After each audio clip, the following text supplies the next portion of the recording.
I'm going to talk about hope as a message to young people.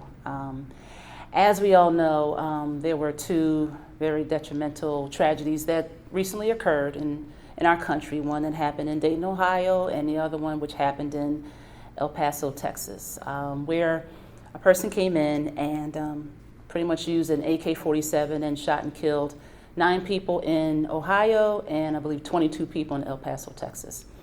Very unfortunate two tragedies that happened. So my message right now is about hope.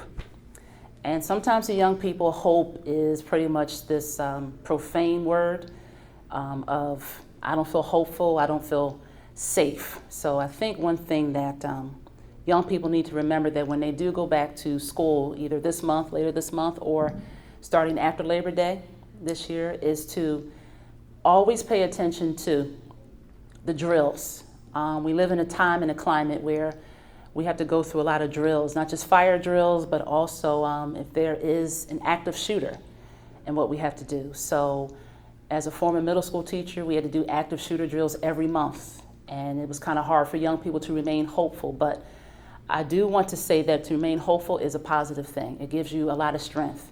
So when you go back this year, please pay attention. Do not take it as a joke. It's not funny.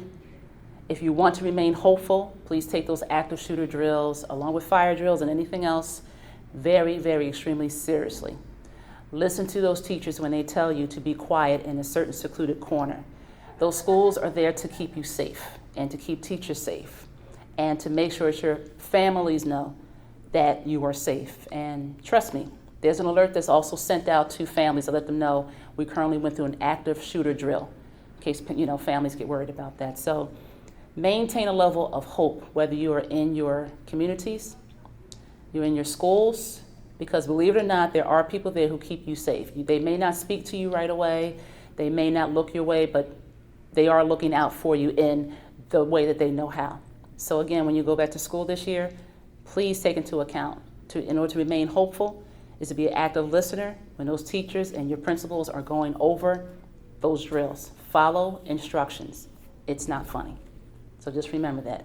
Remain hopeful gives you strength to carry on a legacy beyond the life of your own.